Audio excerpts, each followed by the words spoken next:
Emotional intelligence, the power of calm, is one of the most beautiful skills a human being can ever master. We often believe that intelligence means knowing facts, solving problems, or being successful in our careers.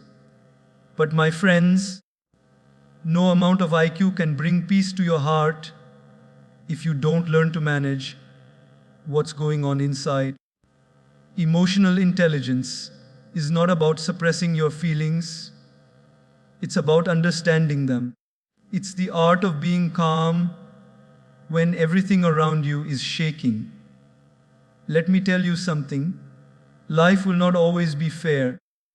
People will misunderstand you, situations will test you, and sometimes even your closest ones will hurt you unintentionally. You can't control what happens, but you can always control how you respond. That's emotional intelligence. It's the ability to say, I choose peace, even when everything inside you screams for reaction. Imagine this, you're driving to work, already running late, and suddenly someone cuts you off on the road.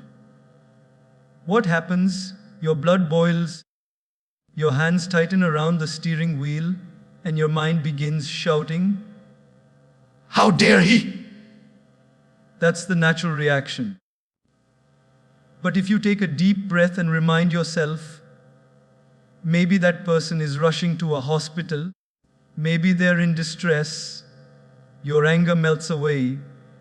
The situation hasn't changed, but your response has, and that's what emotional intelligence is all about. Every day we face moments like these, at home, at work, in relationships. Someone says something rude, a friend forgets to call back, how your boss criticizes you in front of others. You can either let your emotions control you, or you can take a pause.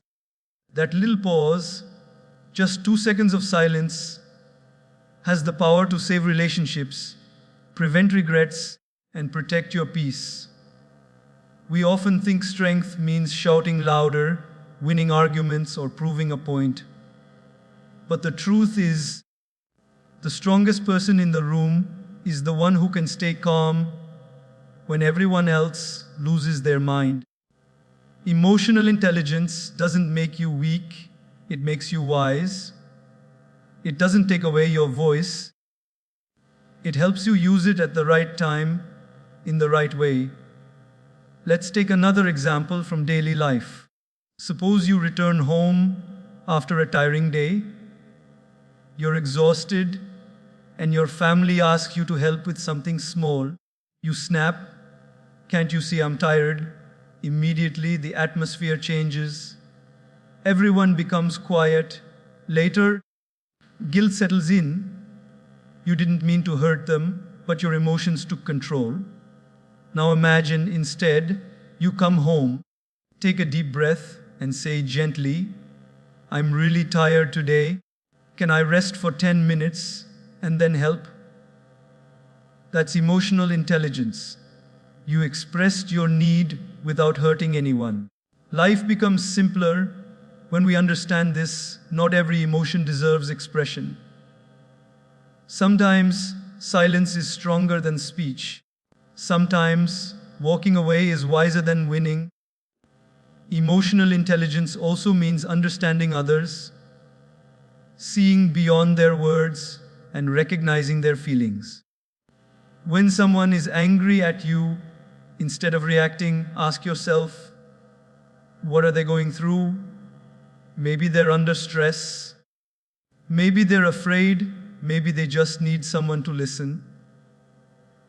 When you shift from reaction to compassion, conflicts turn into connections. Think of your phone for a second. When the battery is low, you plug it in to recharge. But what about your emotional battery?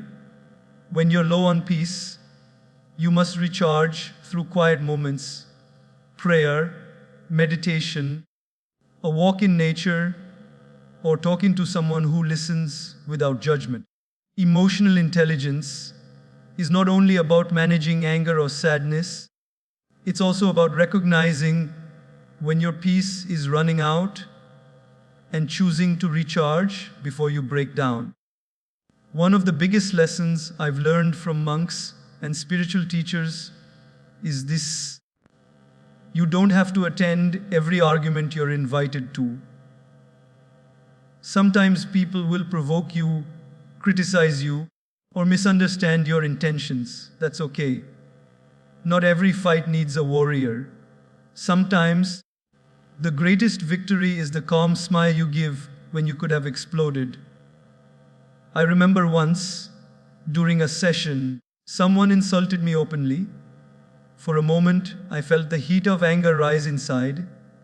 But then I remembered, what people say is their story, how I respond is mine. I smiled and continued. Later, that same person came up to me and said, "I'm sorry, I was upset about something else." If I had reacted that moment, both of us would have lost peace. But because of calmness, peace won. Emotional intelligence is like a mirror. It reflects your inner world. If the mirror is dusty with anger, jealousy, or pride, you won't see clearly. But when you clean it with understanding, humility, and self-control, you see reality as it is. So, how can we practice it every day? Start small. When someone irritates you, breathe. When life disappoints you, pause before reacting. When emotions rise, don't speak. Observe. The more you practice this pause, the more power you gain over your own mind. Sometimes, people think they can control the world by controlling others. But true power lies in controlling yourself. You can't stop the rain, but you can carry an umbrella. You can't control others' behavior, but you can control your own. And that's what gives you real strength. Imagine a world where everyone learned to pause, to listen, to feel, to understand, instead of just reacting. Homes would be happier, workplaces would be peaceful, relationships would be deeper. Because at the end of the day, we don't need more brilliant minds, we need calmer hearts. So, the next time life tests you, remember, being emotionally intelligent doesn't mean you don't feel pain. It means you know pain is temporary. It means you can smile even when things don't go your way, not because life is perfect, but because you are peaceful. Let your calmness become your power. Let your silence become your response. Because one who masters their emotions masters their life. Communication, such a simple word yet so misunderstood. We often think communication means talking, but in truth, it is far more than that. It is not just about saying words, it's about sharing your heart. It's not about how loud you speak, but how deeply your words touch another soul. Communication is the bridge that connects two hearts, two minds, two worlds. And if that bridge is weak, even the strongest relationships will fall apart. Every day we communicate with family, friends, colleagues, strangers. But how often do we truly connect? We speak, but we don't listen. We hear, but we don't understand. We express, but we rarely empathize. The problem isn't that people don't talk enough. It's that they talk without intention, without attention, and without compassion. Imagine a simple morning at home. You wake up late, rushing for work. Your spouse asks you a question, maybe about breakfast or something small, and you reply sharply, "I don't have time right now." You didn't mean to hurt, but your tone did. A few harsh words can leave behind a long silence. That's how fragile communication can be. Now imagine the same situation, but you take a deep breath and say, I'm running late today, but let's talk when I get back. The words are different, but so is the energy. You didn't just speak, you communicated. You respected the other person's emotions while expressing your own situation. That is the power of mindful communication. We all know people who speak beautifully. Their words are elegant, but their hearts are distant. And we know others who speak few words, yet every sentence feels warm, healing, and real. That's because genuine communication doesn't come from the tongue. It comes from the heart. There's a saying, people don't remember what you said, they remember how you made them feel. And that feeling is the true essence of communication. Let's take an example from the workplace. A manager gives feedback to two employees. To one, he says, "You've made so many mistakes again. When will you learn?" The employee feels discouraged, small, and afraid. To the other, he says, "I noticed a few errors, but I know you're capable of improving. Let's work on it together." The difference is in tone and intention. The second one communicates respect, trust, and encouragement, and that builds loyalty and confidence. Communication is not just words, it's energy. The energy you carry while speaking matters more than the language you use. Even silence communicates, sometimes louder than words. When you give someone your full attention without interrupting, without judging, you're telling them, "You matter. I see you, I hear you." And that feeling can heal more than advice ever could. In relationships, most conflicts don't come from lack of love, they come from lack of communication. One person expects, the other assumes. One person feels hurt but stays silent. The silence grows into distance, and the distance becomes misunderstanding. All of this could be prevented if we simply spoke with honesty and empathy. If you truly care about someone, talk to them, not about them. Many people ruin relationships because they share their pain with others instead of the person involved. Real maturity is sitting down, expressing your truth calmly, and listening to theirs with an open heart. Because communication is not about proving who's right. It's about preserving what's right between you. Think about your parents or elders. Sometimes they repeat things. Sometimes they worry too much.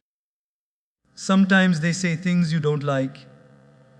But instead of reacting with irritation, what if you responded with patience? They don't need your perfection, they need your presence. A simple, "I understand," can bring tears to their eyes. That's the power of gentle communication. In today's digital age, we're more connected than ever, yet lonelier than before. We text instead of talk. We scroll instead of smile. We react with emojis instead of emotions. But no technology can replace the warmth of a genuine conversation. When was the last time you looked into someone's eyes and truly listened? Not to reply, but to understand. We often speak to impress, but rarely to express. The truth is, real communication begins when ego ends.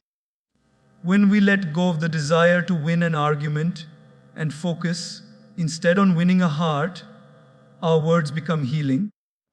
You may forget how eloquent your speech was, but you'll never forget the peace that comes when understanding replaces anger. Once, a monk was asked, "How do you know if a person is wise?" He replied, "When they speak less, listen more, and choose their words like precious gems." That's communication, thoughtful, intentional, kind. If you want to build stronger relationships, with your spouse, your children, your friends, even with yourself. Learn to communicate with love. Express appreciation often. Say, thank you. Say, I'm sorry. Say, I love you. Not just on special occasions, but every day. Because unspoken love becomes distance, and unexpressed gratitude becomes regret. Sometimes, the best communication is not with others, but with yourself.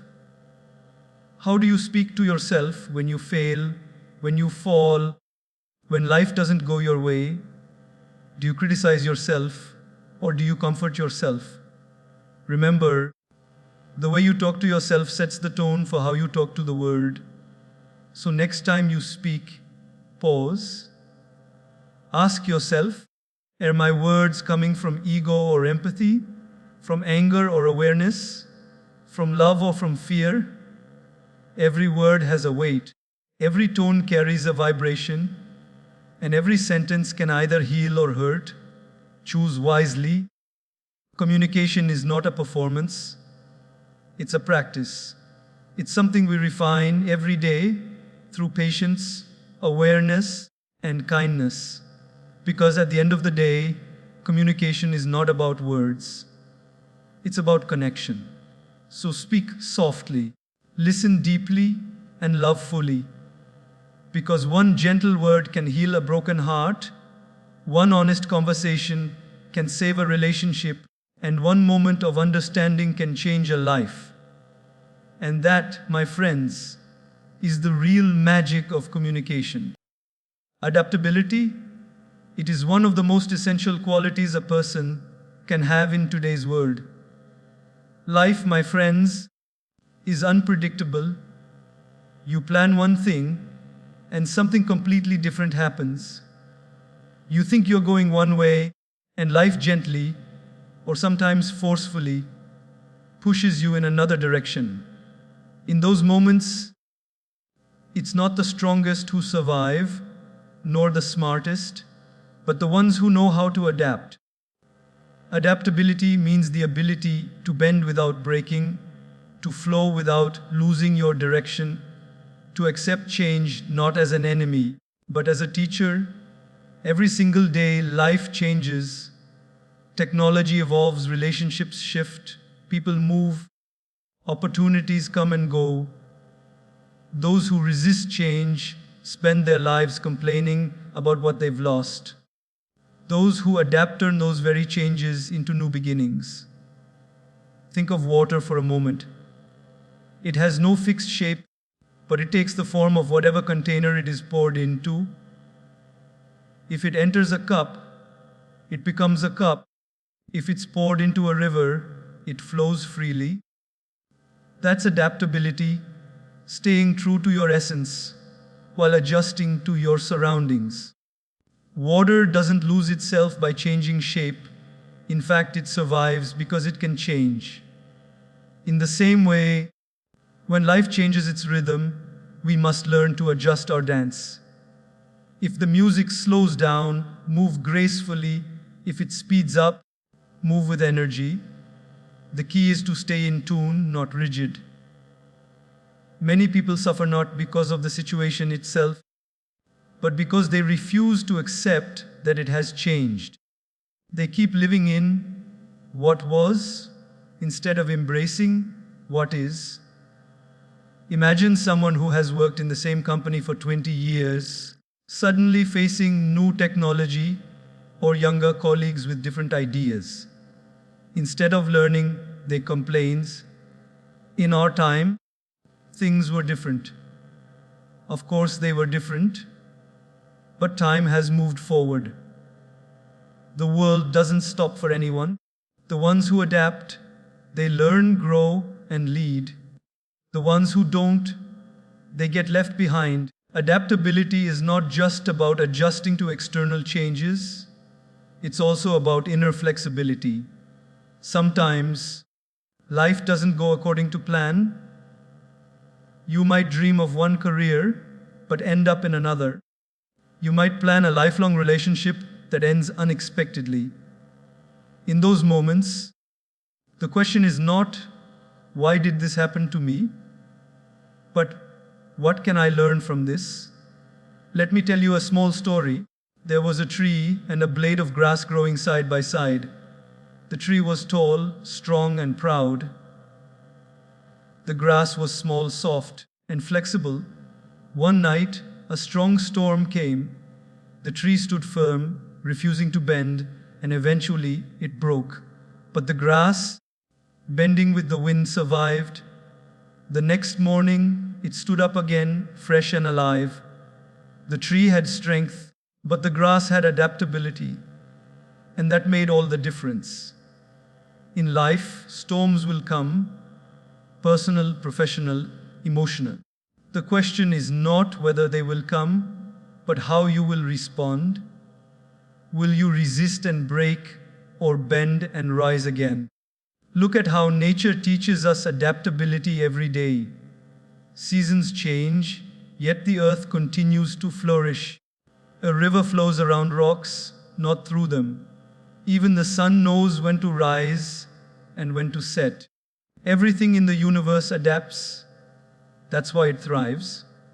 But we humans, with our minds full of control and expectations, often resist. We want things to stay the same. We hold on to old versions of people, of ourselves, of life. But the truth is, the only way to move forward is to let go of what no longer fits. When you learn to adapt, every challenge becomes an opportunity. Lost a job? Maybe it's a chance to discover a passion you ignored. A plan failed. Maybe life is redirecting you to something better. Someone left your life. Maybe you were meant to grow independently for a while. Adaptability teaches you to see endings not as failures, but as beginnings in disguise. I remember meeting a young man who had dreamed of becoming a pilot. After years of training, a medical condition disqualified him. He was heartbroken, but instead of giving up, he adapted. He used his knowledge of aviation to become a trainer for aspiring pilots. He couldn't fly planes anymore, but he could help others learn to. Today, he says, maybe I was meant to guide from the ground. That's adaptability, turning pain into purpose. Being adaptable doesn't mean you lack direction. It means you have the wisdom to change your route without losing sight of your destination. If the bridge is broken, find another way to cross the river. If the door closes, look for the window. If the plan fails, make a new one, but don't stop walking. Sometimes, life pushes you into situations that feel uncomfortable, uncertain, or unfamiliar. But remember, growth never happens in comfort. The caterpillar must leave its comfort zone to become a butterfly. The seed must break open to become a tree. You too must let go of who you were to become, who you are meant to be. In your daily life, practice adaptability in small things. When your plans change, smile instead of sighing. When someone disagrees with you, listen instead of arguing. When technology confuses you, learn instead of resisting. These small acts of flexibility prepare you for the bigger storms in life. Adaptability gives you peace. Because when you stop fighting what you can't control, you start flowing with what is. You stop saying, "Why me?" and start saying, "What now?" You stop clinging to the past and start creating your present. Life will never go exactly as you planned, and that's beautiful.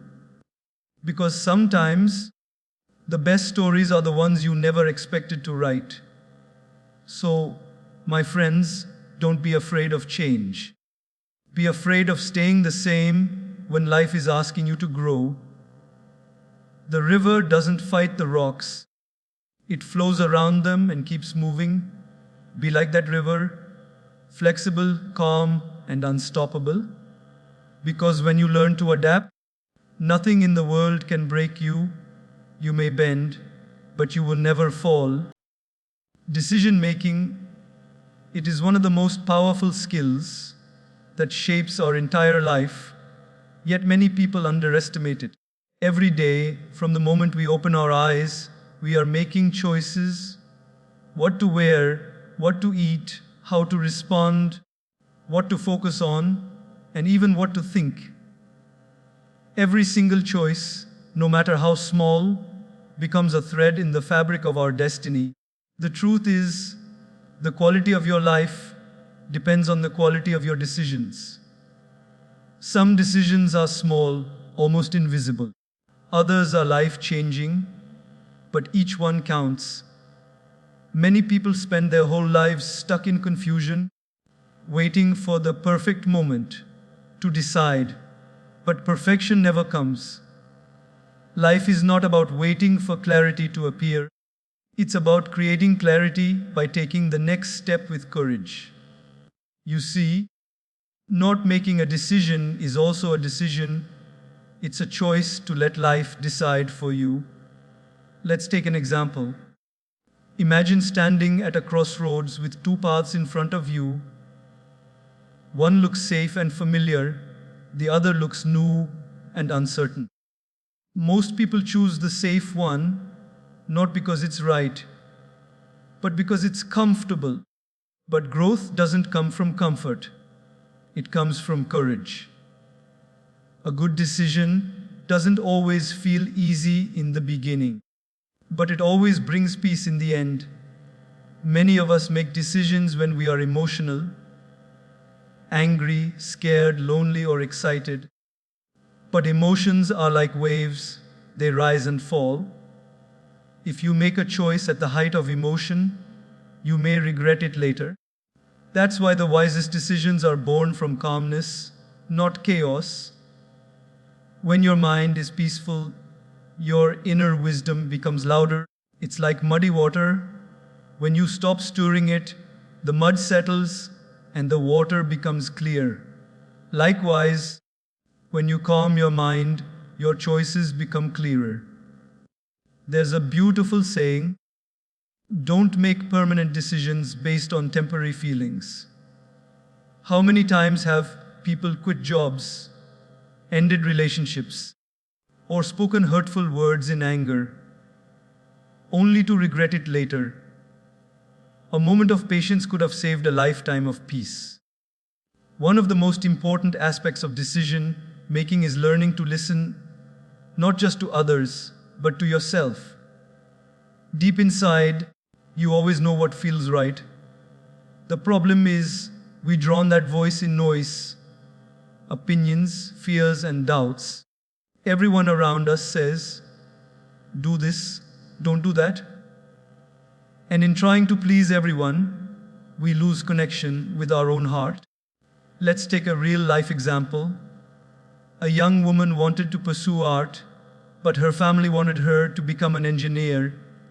For years, she lived torn between her passion and their expectations. Finally, she decided to follow her calling. It wasn't easy, but she found fulfillment, purpose, and success in her own way. Had she ignored that inner voice, she might have lived comfortably, but never joyfully. The truth is, every great life begins with one brave decision: the decision to follow what feels true. Good decision making is not about being right all the time. It's about being willing to learn when you're wrong. Even a wrong decision can teach you more than indecision ever will. When you decide, you grow. When you avoid deciding, you stay stuck. The courage to choose is what keeps life moving. Sometimes people overthink so much that they never move forward.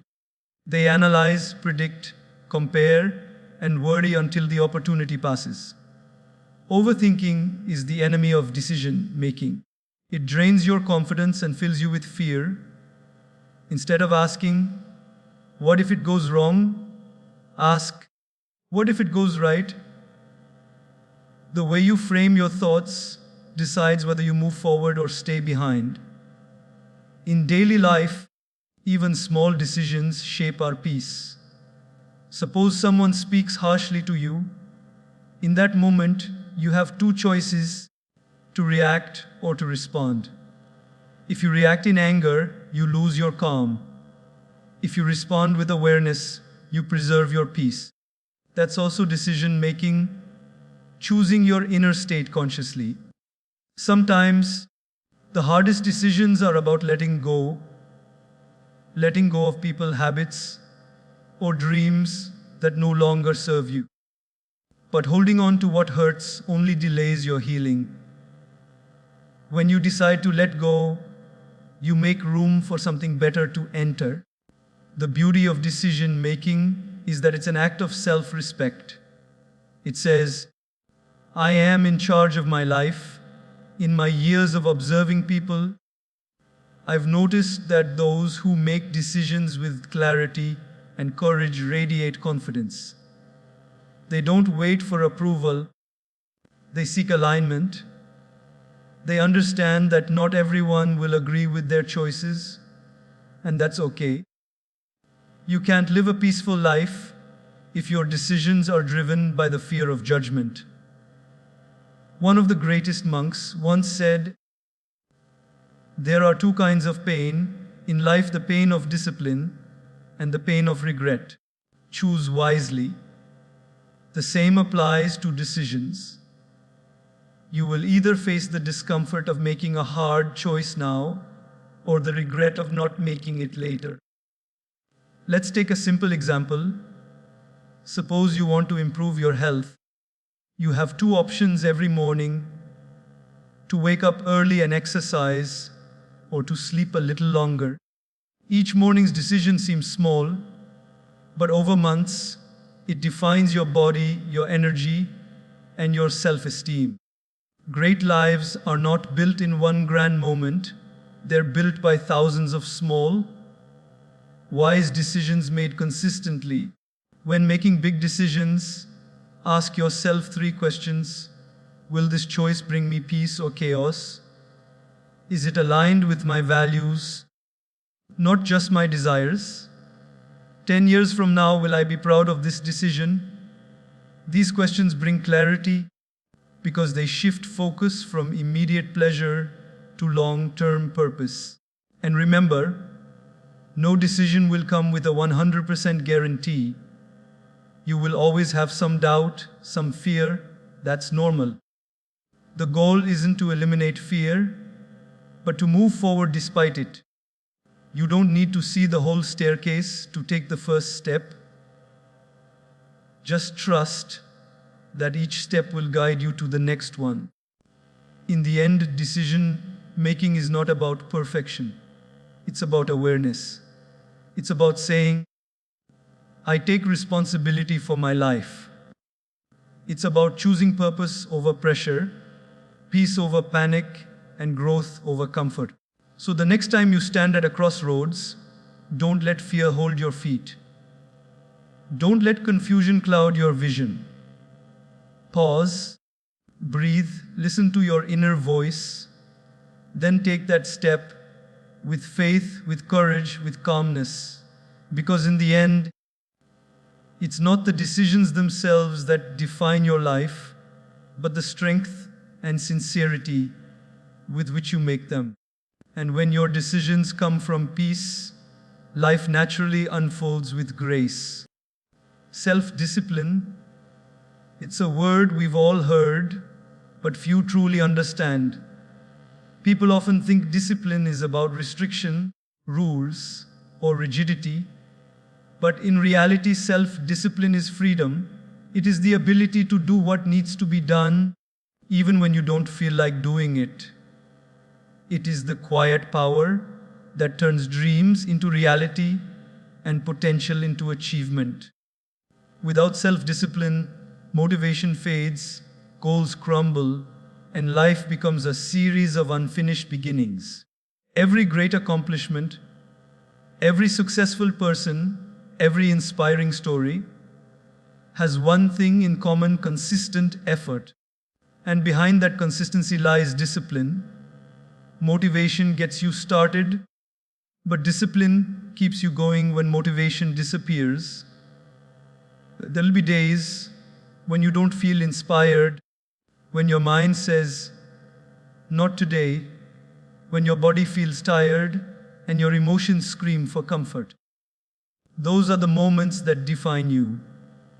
Because anyone can work when it's easy, but only the disciplined continue when it's hard. Imagine a student preparing for exams. The first week, they are motivated, new notebooks, new pens, new energy. But as the days pass, distraction starts whispering, social media, friends, entertainment. Now comes the test of discipline. It's not about being perfect every day.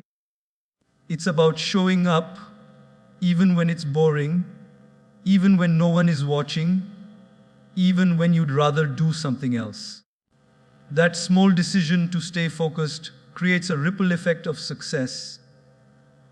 Discipline is not punishment, it's self-respect. It says, I value my goals enough to put in the effort. Think of a musician who practices daily, a writer who writes even on bad days, an athlete who trains before sunrise. They don't rely on mood. They rely on routine. They understand that the body obeys the mind and the mind strengthens through repetition. Discipline transforms ordinary people into extraordinary achievers. In daily life, discipline can be as simple as waking up early, exercising regularly, or managing time wisely. These small acts may not bring instant results, but over time, they build a foundation of character. A person who cannot keep small promises to themselves will struggle to achieve bigger ones. Every time you tell yourself, I'll do it tomorrow, you weaken your own trust. But every time you follow through, even in small things, you build inner strength. Let's take a simple example. Imagine someone wants to get fit. They start with enthusiasm, but after a week of workouts, the excitement fades. They wake up one morning and say, just today, I'll skip. That one day becomes two becomes a week, and soon the dream fades away. Discipline is what keeps the flame burning after motivation dies. It's the quiet voice that says, get up, keep going, you promised yourself. The beauty of self-discipline is that it multiplies across every area of life. When you discipline your morning, your whole day improves. When you discipline your habits, your future transforms. It gives you control over your actions, emotions, and time. You stop living reactively and start living intentionally. You stop waiting for the perfect mood and start creating it. There's a famous story of a young monk who asked his teacher, Master, what is the path to success? The master replied, wake up early and meditate every morning. The young monk said, but what if I'm tired? The master smiled and said, then meditate while you're tired. The lesson is simple. Discipline doesn't depend on how you feel. It depends on your commitment. In today's world of instant gratification, discipline has become rare. We want quick results, fast food, fast money, fast success. But anything worthwhile takes time. A tree doesn't grow overnight. A diamond doesn't form without pressure. The sun doesn't rise instantly. It takes patience, darkness, and time. Likewise, discipline is the steady light that guides you through your seasons of struggle until you see your sunrise. Sometimes people say, I'll be disciplined when I feel motivated. But motivation follows action, not the other way around. When you start doing the work, even when you don't feel like it, motivation naturally returns. The first 5 minutes are always the hardest. But once you begin, momentum builds and discipline becomes easier. Another beautiful part of self-discipline is that it teaches humility. When you live with discipline, you learn patience, you learn sacrifice, you learn that greatness is not about speed, but consistency. The Gaur who lifts a little every day will grow stronger than the one who trains intensely once a month. The reader who reads 10 pages a day will learn more than the one who finishes a book once a year. Small daily efforts compound into massive results. Let's take another real example. A man working hard to support his family. He wakes up early, faces traffic, works long hours, and still manages to smile when he gets home. That is also discipline. The discipline of responsibility, of love, of perseverance. It's not glamorous, but it's sacred. Discipline is not just about success, it's about character. There's also discipline in how we speak, think, and behave. Sometimes it's easier to react with anger, to gossip, or to complain. But self-discipline teaches restraint. To pause before speaking, to respond instead of reacting, to choose peace over pride. True discipline is not only about managing your time, it's about mastering yourself. When you practice discipline long enough, it becomes your nature. You no longer need to force yourself. It becomes effortless. You wake up early because your mind is trained. You work with focus because your habits are strong. You eat healthy because your body now craves what's good. Discipline turns into freedom. The freedom to live with purpose. The freedom to be in control of your life. Yes, discipline requires effort. It will test your patience and persistence. But remember, the pain of discipline is temporary, the reward is permanent. On the other hand, the comfort of laziness is temporary, the regret is permanent. Choose wisely. So every morning, when you wake up, remind yourself, your future is being shaped by what you do today, not what you plan to do someday. Discipline is not about being perfect. It's about being consistent. Even when you fail, start again. Even when you fall, rise again. The path may be slow, but progress is progress.